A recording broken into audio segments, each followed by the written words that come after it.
ஆன்மீக நண்பர்கள் அனைவருக்கும் அன்பு கலந்த வணக்கங்கள்.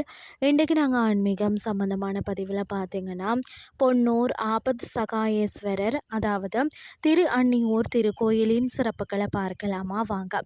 காவேரியின் வடகரையில் அமைந்துள்ள தேவார பாடல் பெற்ற புகழ்பெற்ற 22வது சிவதலம்தான் அருள்மிகு பெரிய நாயகி உடனுரை ஆபத்த சகாயேஸ்வரர் திருக்கோயில். பொன்னூர் மயிலாடுதுறை மாவட்டத்தில் இருக்கிறது.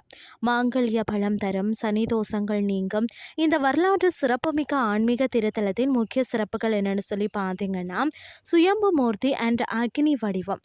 இந்த தலத்து மூலவர் பார்த்தீங்கன்னா ஆபத் சகாயேஸ்வரர் சுயம்புவாக தோன்றியவர். இறைவன் இங்கு அக்னி வடிவில் எழுந்தருளி இருப்பதாக ஐதீகம். இதனால் இவருக்கு அக்னிபுரீஸ்வரர் என்ற திருநாமமும் உண்டு. ஒவ்வொரு ஆண்டும் பங்குனி மாதத்தில் தொடர்ந்து 5 நாட்களுக்கு சூரியனின் ஒளிக்கதிர்கள் நேரடியாக மூலவர் லிங்க திருமேனியின் மீது விழுந்து வழிபடும் அதிசய நிகழ்வு இங்கு நடைபெறுகிறது. அது மட்டுமில்லாமல் நெற்றிக்கண்ணால் எரிக்கப்பட்ட மன்மதனை ரதி தேவியின் வேண்டுதலுக்கு இணங்கி சிவன் மீண்டும் உயிர்ப்பித்த தலம். தம்பதியர் ஒற்றுமைக்கு வழிபட வேண்டிய சிறந்த தலமாகவும் இது இருக்கிறது.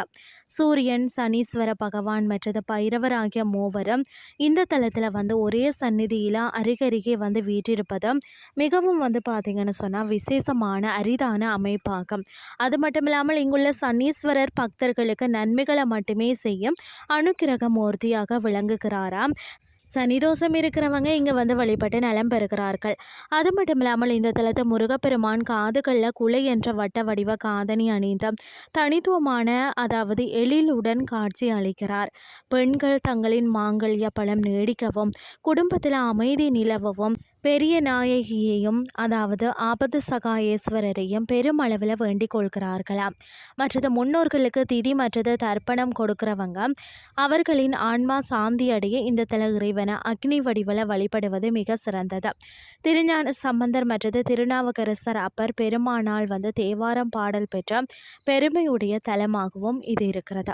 ஆபத்தில் காப்பவன் அதாவது ஆபத்து சகாயன் வாழ்க்கையில் வரக்கூடிய தடைகளை நீங்கி சகல தோஷங்களையும் விலக மயிலாடுதுறை அருகில் உள்ள இந்த அற்புத திருத்தலத்திற்கு ஒரு முறை சென்று தரிசித்து வாருங்கள்.